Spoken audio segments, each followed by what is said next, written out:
माँ न होती तो ममता का हक अदा कौन करेगा। अब हर माँ को सलामत रखना, वरना हमारे लिए दुआ कौन करेगा। नमस्कार प्रिय दर्शकों, आज की हमारी कहानी है माँ का आत्मसम्मान। जब बोझ समझकर बेटे ने माँ को घर से निकाल दिया, लेकिन वही बूढ़ी माँ अपने जैसी बेसहारा घर से निकाले बूढ़ों का सहारा बनी। मेरे प्रिय दर्शक बंधु, यह कहानी बहुत ही प्रेरणादायक है। इस कहानी को पूरा सुनिएगा। तो चलिए अब हम शुरू करते हैं आज की कहानी को। कुंभ का मेला, चारों तरफ भारी भीड़ और उस भीड़ को चिढ़ती हुई एक वृद्ध महिला जमुना जी दौड़ती जा रही थी और चिल्लाती जा रही थी, मेरा लल्ला कहाँ चला गया, मेरा लल्ला कहाँ चला गया। अभी तो था, कहाँ चला गया मेरा लल्ला। लेकिन लाखों के भीड़ में उनकी आवाज कहीं खोसी जाती। वहां कोई उनकी सुनाने वाला नहीं था। सभी को घाट पर नहाकर पुण्य कमाने की जल्दी थी। फिर जमुना जी ने एक व्यक्ति का हाथ पकड़ा और पूछा, बेटा सफेद कमीज पहने मेरा लल्ला यही था, कहीं देखा है क्या। उस व्यक्ति ने नामे सर हिला दिया, लेकिन वह बूढ़ी अम्मा जमुना जी लल्लाह लल्लाह कर चिल्लाती जा रही थी। इतनी भीड़ और शोरगुल में भी उन्हें यही लग रहा था कि उनका लल्लाह जहां भी होगा, उनकी आवाज सुनकर दौड़ा चला आएगा। लेकिन शाम होने को आ गई। चिल्लाते चिल्लाते बेचारी जमुना जी की आवाज भी बैठ गई और थक हार कर स्वयं भी फूट फूट कर रोने लगी। अरे कहाँ गया रे मेरा लल्ला, कोई तो ढूंढ निकालो मेरे लल्ले को, ठीक तो होगा न वह। ऐसे ही हजारों सवाल सोच सोच कर उनका दिल बैठा जा रहा था। तभी भीड़ में एक पुलिस वाला उनके पास आया और बोला, क्या बात हो गई अम्मा, क्यों रो रही हो। अरे न जाने कहाँ मेरा लल्ला चला गया, कुछ देर पहले तो यही मेरा हाथ पकड़े था। अम्मा परेशानी वाली कोई बात नहीं, आप मेरे साथ आइए, मैं लाउड स्पीकर पर अनाउंसमेंट करवा देता हूँ, जल्दी ही मिल जाएगा तुम्हारा लल्ला। वह पुलिस वाला जमुना जी का हाथ पकड़कर लाउड स्पीकर तक ले गया और कुर्सी आगे खिसकाता हुआ बोला, आओ अम्मा बैठ जाओ, लो थोड़ा सा पानी पी लो। बूढ़ी अम्मा जमुना जी ने तेजी से सारा पानी पी लिया और गहरी सांस भरकर बोली, बेटा मेरा लल्ला ढूंढ दो, भला होगा तेरा। ठीक है, बताओ क्या उम्र है तुम्हारी लल्ला की। 40 वर्ष का है मेरा लल्ला। पुलिस वाला जो अपने डायरी में सारी जानकारी लिख रहा था, वह सुनकर चौंक गया। लिखते लिखते उसकी पेन रुक गई और अपने साथी पुलिस वाले को देखने लगा। क्या हुआ बेटा, लिखो, लिखते क्यों नहीं। उसका असली नाम संजय है, प्यार से उसे लल्ला कहती हूँ। अम्मा की बात सुनकर पुलिस वाला फिर से लिखने लगा, कहाँ से हो अम्मा, तुम्हारा घर कहाँ है। अम्मा ने कहा, बेटा मेरा घर हरिपुर में है, मेरे गांव का नाम हरिपुर है। पुलिस वालों ने लाउड स्पीकर पर अनाउंसमेंट करवा दी। एक बार नहीं कई बार, लेकिन लल्ला नहीं आया। शाम ढल चुकी थी। निराश हो चुकी जमुना जी यह सोचकर पुलिस वालों के पास दोबारा चली गईं कि एक बार फिर से अनाउंसमेंट करवा दो। जाकर देखा तो दोनों पुलिस वाले आपस में बात कर रहे थे। उनकी बात सुनकर जमुना जी का कलेजा धक से रह गया। वह जोर से चिल्लाई, नहीं बेटा तुम गलत समझ रहे हो, मेरा लल्ला ऐसा नहीं हो सकता। बचपन में तो किसी भीड़ वाली जगहों पर मेरी उंगली छोड़ता नहीं था मेरा लल्ला, और अब इतनी भीड़ में मुझे अकेला छोड़कर चला गया, नहीं हो सकता। लेकिन इतना बोलते ही वह जमीन पर बैठ गई और सोचने लगी, कहीं यह लोग सच तो नहीं बोल रहे। आए दिन बहू को हर छोटी बड़ी बात पर दखल देती थी, कहीं उसकी सजा तो नहीं मेरे बेटे ने मुझे दी। मेरे दिमाग में इतना क्यों नहीं आया कि जिस बेटे ने मेरी खांसी की दवाई नहीं लाई जाती थी, वह मुझे कुंभ का मेला घुमाने स्नान कराने क्यों आएगा। और वह बहू जिसको मेरा रसोई में जाना भी खटकता था, घर पर रहना भी उसकी घूरती नजरें मेरे दिल की धड़कन को तेज करने के लिए काफी थी। वो बहू मुझे घूमने आते देख इतनी खुश क्यों थी? मैं क्यों ना समझ पाई कि यह सब चाल है।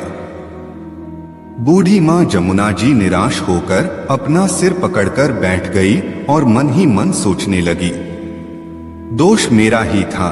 उसके पिताजी के जाने के बाद मैंने अपना सारा घर बार अपने बेटे के नाम कर दिया। सोचा था कि आखिर घर मेरा ही है, समय रहते ही सारा काम निपटा दूं तो अच्छा है। लेकिन मुझे क्या मालूम था कि मेरा अपना ही बेटा मुझे बेगाना कर देगा।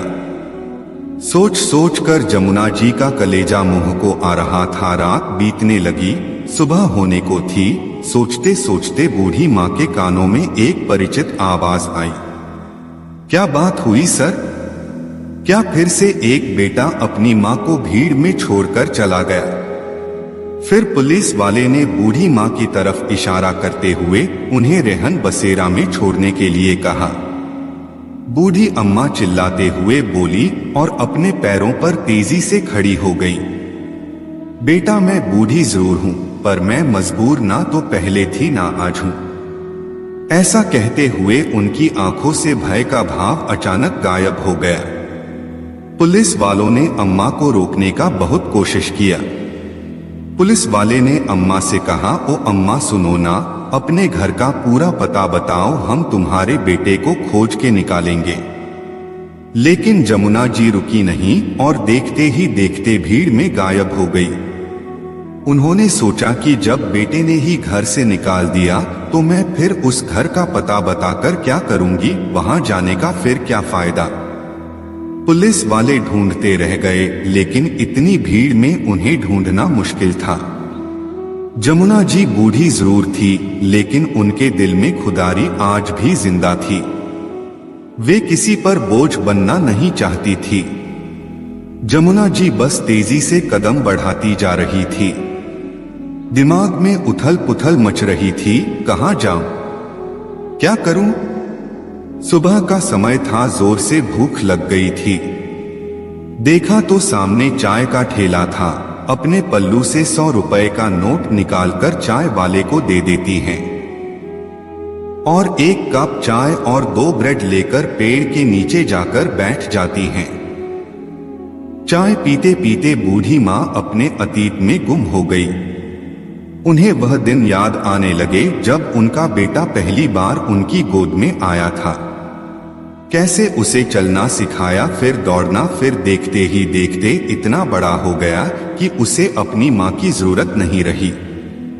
यह सब ख्यालों में थी कि उनकी चाय ठंडी हो चुकी थी, लेकिन भूख इतनी लगी थी कि वह ठंडी चाय और उनके साथ सूखे ब्रेड भी अच्छे लग रहे थे। चाय पीते पीते यमुना जी का ध्यान पेड़ पर करलव कर रहे पक्षियों पर उनकी चहचहाने की आवाज ने उनकी ओर खींचा। अम्मा ने बड़े ध्यान से देखा, एक चिड़िया अपने बच्चे के साथ घोंसले में बैठी थी। थोड़ी दूर उड़कर जाती थी, फिर वापस आ जाती और आकर उनसे अपनी भाषा में बात करती। शायद वह अपने बच्चों को उड़ना सिखा रही थी। अपने बच्चों को उड़ना सिखाने के लिए चिड़िया ने उसे घोंसले से धक्का दे दिया तो वह डगमगा गया, लेकिन फिर खुद को संभालते हुए उड़ने की कोशिश करने लगा और अपनी कोशिश में कामयाब हो गया। चिड़िया खुशी से चहचहाने लगी और उसका बच्चा जो नया नया अभी उड़ना सीखा था, अब वह घोंसले में आने को तैयार नहीं था। वह बस उड़ना ही चाहता था, मानो वह उसे बता रहा हो कि अब मैं अपनी देखभाल खुद कर सकता हूँ। बूढ़ी माँ जमुना जी यह देखकर सोचने लगी कि हम भी तो अपने बच्चों को पक्षियों की तरह सब कुछ सिखाते हैं, लेकिन इन पंछियों ने आज एक बात अच्छी सिखाई कि बच्चों को काबिल बनाना तो हमारा कर्तव्य है, लेकिन ना तो हमें बच्चों पर आश्रित होना चाहिए और ना ही बच्चों को खुद पर आश्रित करने देना चाहिए।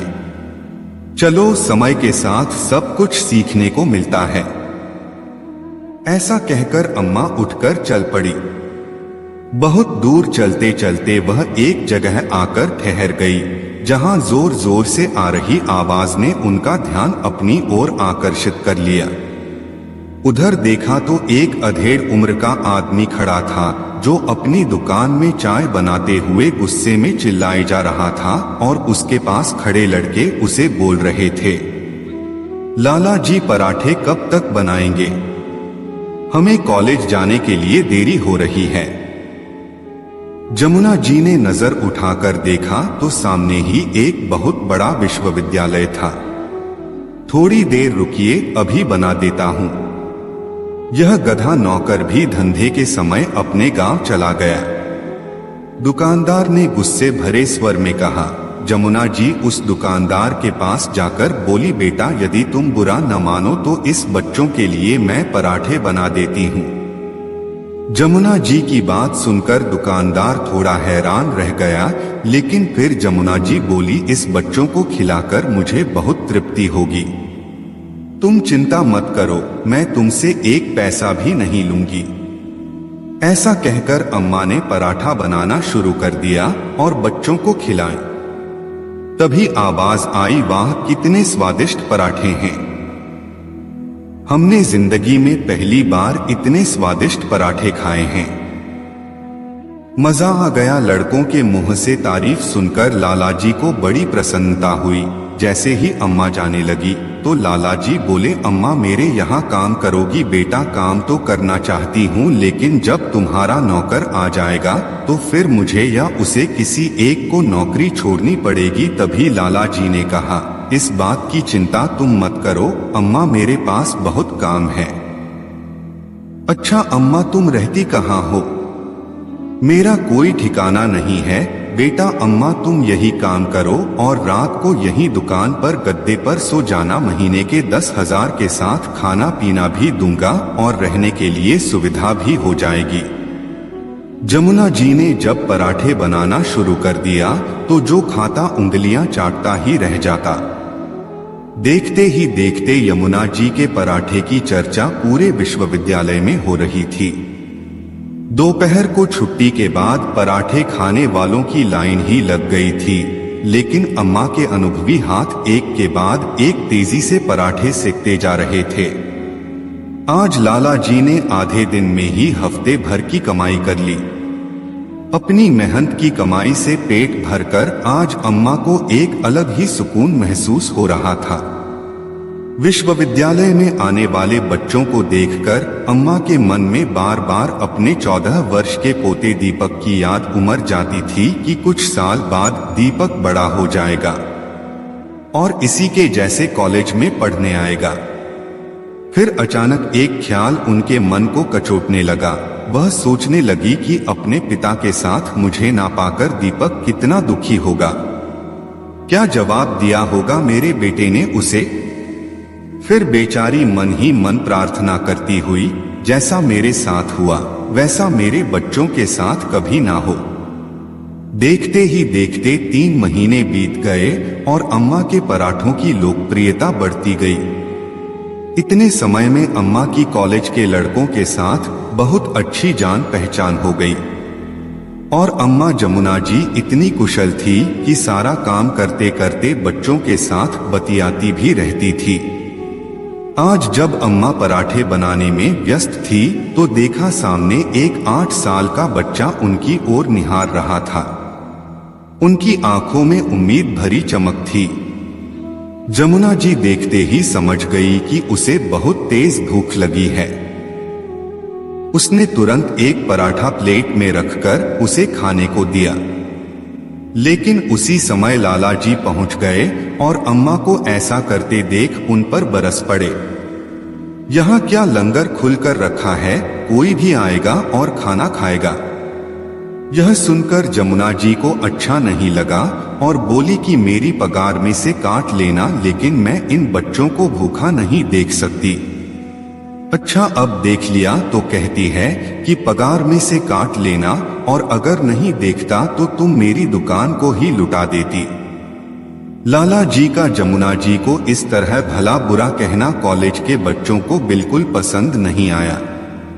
अम्मा की तरफ से मोर्चा संभालते हुए बच्चे बोले, तुमसे बड़ी हैं। अम्मा, यह कैसी बात कर रहे हो लाला जी?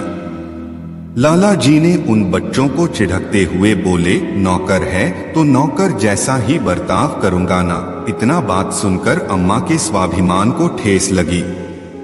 वह सोचने लगी कि नौकरी तो नौकरी होती है। पूरा दिन मेहनत करने के बाद वह अपनी मर्जी से किसी को एक पराठा तक नहीं खिला सकती। किसी की गुलामी करना तो जमुना जी अम्मा के स्वभाव में नहीं था।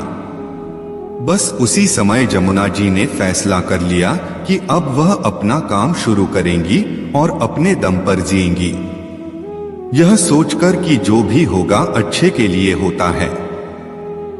अम्मा ने एक चुनौती स्वीकार कर ली, लेकिन इस बार वह अकेली नहीं थी। कॉलेज के लड़के उनके साथ थे। उन्होंने जमुना जी के रहने के लिए एक किराए पर एक कमरे का इंतजाम किया और जमुना जी के दुकान शुरू करने के लिए आवश्यक वस्तुएं जैसे चूल्हा, बेंच, कुर्सी आदि का भी प्रबंध किया। 3 महीने की पगार इन सब कार्यों के लिए काफी थी।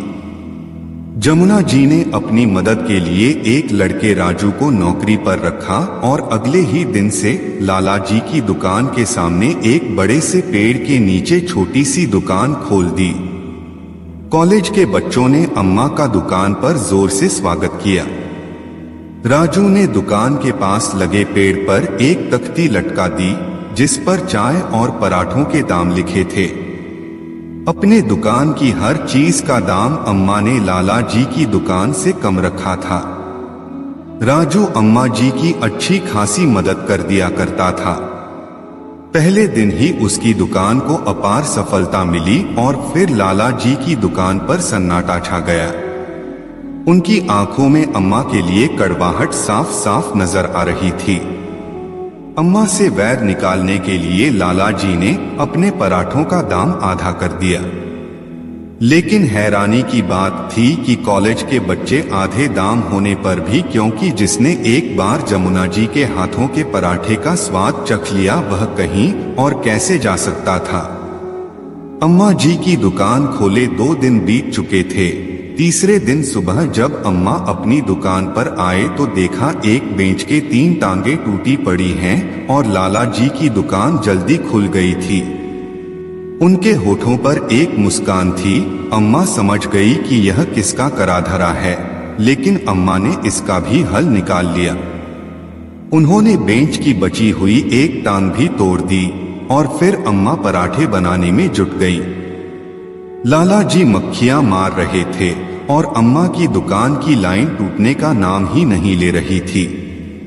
लाला जी के इन हरकतों को देखते हुए कॉलेज के कुछ लड़के, जो कि अम्मा के खास ग्राहक थे, छात्र संघ के मुखिया के साथ शाम को लाला जी की दुकान पर पहुंचे और बोले, क्यों बे लाला, बड़ा शौक चढ़ा है टांगी तोड़वाने का। यह शौक तो हमारे प्रधान जी को भी आता है।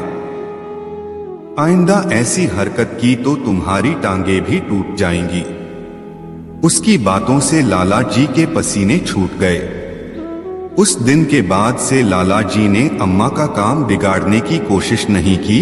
अम्मा का काम दिन ब दिन तरक्की की ऊंचाई छूने लगा।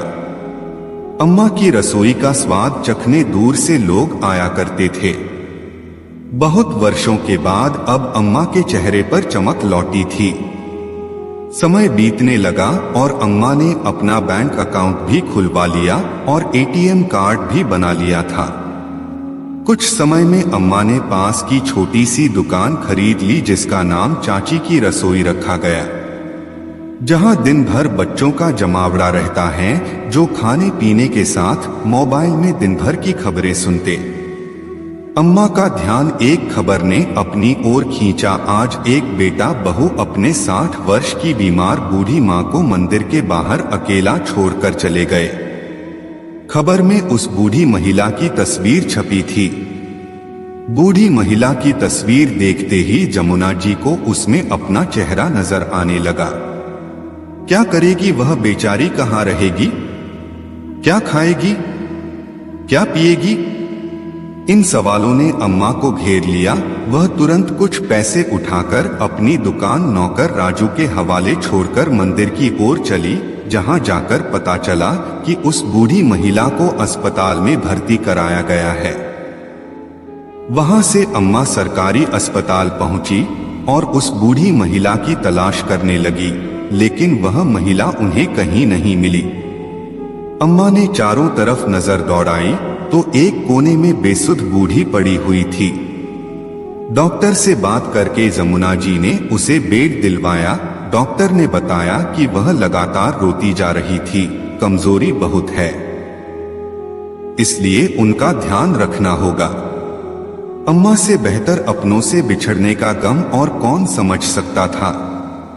अम्मा ने उसकी खूब सेवा की, खाने पीने दवाइयों का ध्यान रखा, पर वह महिला बहुत हैरान थी और उसने जमुना जी से पूछा, बहन तुम मेरे लिए इतना क्यों कर रही हो?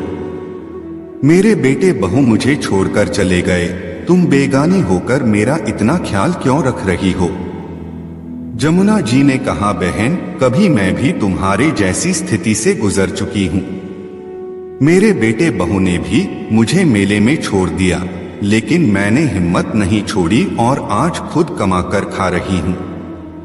उसमें जो सुकून मिलता है वह सुकून मेरे बेटे के साथ रहने पर भी मुझे नहीं मिला था।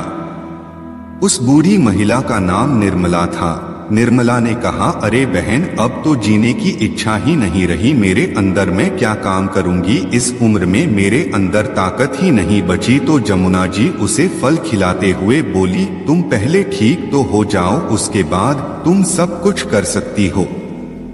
क्या तुम अपनी इस बहन के साथ रहना पसंद करोगी? यमुना जी ने जवाब दिया, मैं अपनी हर उस बहन की मदद करना चाहती हूँ जो इस अवस्था में बेसहारा कर दी गई हैं। उस बूढ़ी महिला को फल खिलाते हुए अम्मा बोली। यह सुनकर वह वृद्धा अम्मा के साथ जाने को तैयार हो गई। पुलिस बयान लेने आई तो उस वृद्धा ने कह दिया कि मेरी बहन मुझे लेने आ गई है। उधर अम्मा ने डॉक्टर से बात करके अस्पताल की सारी फॉर्मेलिटी पूरी कर दी। डॉक्टर ने कुछ दवाइयां और खाने पीने की खास हिदायत दी। बूढ़ी को अस्पताल से छुट्टी दे दी गई। उस बूढ़ी निर्मला की कहानी भी काफी हद तक यमुना जी की तरह ही थी। बेटा बहू के नजर में वह मां चुभने लगी थी, इसलिए मां की जिम्मेदारियों से मुक्त होने के लिए उसका बेटा उसे मंदिर में छोड़ गया। लेकिन अब अम्मा से मिलकर निर्मला में एक नई उम्मीद का संचार हुआ। उसे लगने लगा कि वह दुनिया में अकेली नहीं, समय बदल चुका है और समय के साथ साथ उसे भी स्वाभिमान के साथ जीना शुरू करना होगा। पूरी तरह ठीक होने के बाद निर्मला अम्मा के साथ काम पर जाने लगी। अम्मा की रसोई में आचार की बहुत खपत थी, जो अम्मा बाहर से मंगवाती थी। यह देखकर निर्मला ने बताया कि वह बहुत अच्छा आचार और पापड़ बनाती है। यह सुनकर अम्मा को बहुत खुशी हुई। राजू को पैसे देकर आचार का सारा सामान मंगवाया। निर्मला ने ढेर सारा अचार बना दिया और बच्चों को पराठे के साथ आचार दिया गया। तो वह सभी बच्चे आचार की तारीफ करते नहीं थके। इसके साथ ही उन्होंने कई दुकानों पर आचार सप्लाई करना शुरू कर दिया, जिससे आमदनी बढ़ने लगी और निर्मला में आत्मविश्वास का संचार हुआ। जल्दी ही अम्मा ने निर्मला के साथ मिलकर एक बड़ा सा घर लिया, जिसका नाम रखा हमारा अपना आशियाना। दोनों बहनों ने मिलकर एक मुहिम चला दी। कभी कभी सार्वजनिक स्थल पर कोई भी ऐसा बुजुर्ग मिलता जिसे मजबूरी के कारण घर छोड़ना पड़ता या रिश्तेदारों ने उन्हें बेसहारा छोड़ दिया, उन लोगों के लिए हमारा अपना आशियाना हमेशा खुला है। धीरे धीरे उनके घर में नए सदस्य जुड़ने लगे। आचार के साथ साथ निर्मला ने पापड़ का काम भी शुरू कर दिया और सभी सदस्य मिलकर उनकी इस काम में मदद करने लगे। अम्मा को घर छोड़े हुए 7 साल हो चुके थे, लेकिन आज वह संतुष्ट थी। अपने साथ साथ वह दूसरों की जिंदगी संवारने का जरिया बन रही थी। जमुना जी और निर्मला जी दोनों बहनों ने मिलकर अपना एक नया आशियाना बनाया और उसमें भरा पूरा परिवार के साथ रहने लगी। भरा पूरा वह परिवार जिसमें बुजुर्ग लोग थे, अपनों के सताए थे, जिनका कोई घर बार नहीं था, जिनके बेटे उन पर अत्याचार करके उन्हें छोड़ दिए थे। आज वही लोग निर्मला और जमुना जी के साथ रह रहे थे और अपना खुद का काम भी कर रहे थे और उनका काम बहुत ही तरक्की कर रहा था। इस तरह उनको पैसे का भी आमदनी हो रहा था।